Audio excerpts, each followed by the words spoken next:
How much money do you reckon Uber makes in Australia? They were coining it hand over fist during the pandemic, with us all ordering food from home, and now they're still raking it in, coining it post-pandemic. You'd think it'd be a few $1 billion, right? That's right. If you look at their P&L, their profit and loss statement, and their financial statements, just go to ASIC and it'll be yours for $45. They show revenue rising from $2 billion to $2.6 billion last year. But that's not actually how much money they collected from customers. That was what I would have thought was the revenue that was buried in note 24 on related party transactions at the back of the accounts. Drumroll, $9.2 billion. Not $2 billion, $9.2 billion, up from $7.3 billion in 2021. How are the Blazers, you ask, do they collect $9 billion and decide not to call it revenue? The answer? They just do. So there. PwC says so.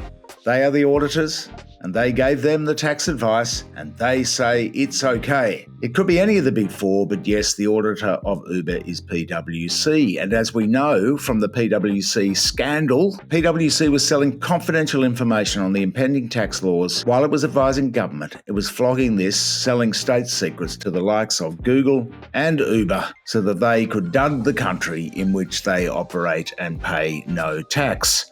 It also appears to have been PwC's advice to make up your own revenue. Yep, just make it up. Have a gross revenue figure disclosed in the fine print, but call your revenue your net revenue. Here's the revenue note, we quote it. The group recognises revenue when or as it satisfies its obligation. The group derives its revenues principally from service in connection with ride sharing and Uber Eats. There you have it. They just decided that they'd have a new definition of revenue. Before we press on with the story, don't forget that you can support us by liking, commenting, sharing the video below, or throwing us a few dollars on Patreon. Thank you.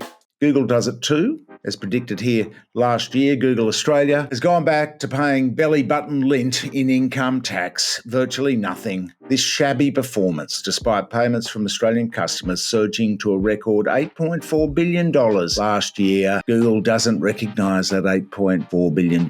Wouldn't see it above ground in their latest financial report. They guilefully headline their accounts with a net revenues number of $1.9 billion. Looks much better, just under $2 billion, doesn't it? In the profit and loss statement, burying the real figure deep in the catacombs of the notes to the accounts. In fact, in a note to a note. In the small print to the small print. This gargantuan global monopoly stripped this little Antipodean outpost of Australia of $6.4 billion in service fees last year, presumably siphoned out of the tax haven of Singapore. That comes to $6.4 billion.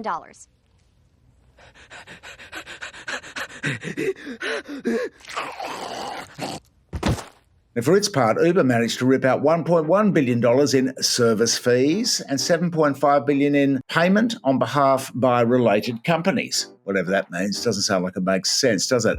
There is no explanation. PwC hasn't deemed as the guardian of commerce, as the gatekeeper, as the auditor to explain it. Is it payments to the little guy hurtling across the harbour bridge in the rain with the lorries roaring past him to get a few bucks for delivering a pizza? We don't know this, but we do know that Uber calls its drivers not workers, not contractors, but partners. There you have it. On the one hand, bloke on moped with 50 bucks in his pocket. On the other hand, his partner, the multinational global corporate leviathan Uber. All hail King Homer.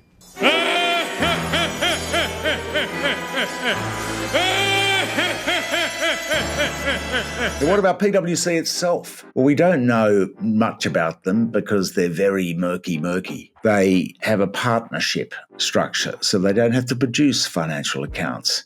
We do know that they pulled in $3 billion in revenue last year. That's the firm, the partnership.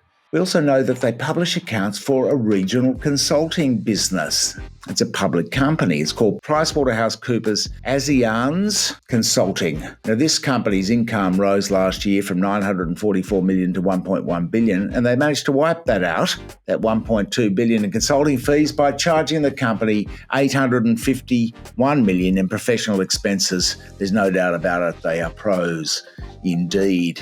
In fact, they actually got a tax benefit on that billion rather than making a tax payment over the past 2 years. How good is that? Wouldn't you love, like PwC, not to pay any tax?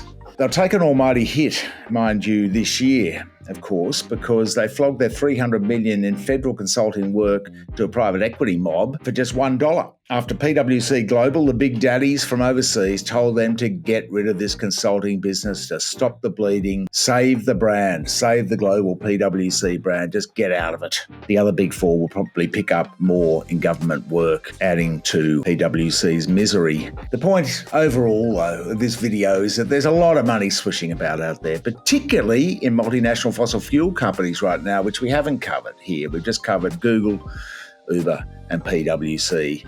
But there's just three to show you that there would be a lot more money around were these companies to be taxed properly. Thank you for your support. You can support us on Patreon if you've got a few bucks to spare, or like, comment, and share below.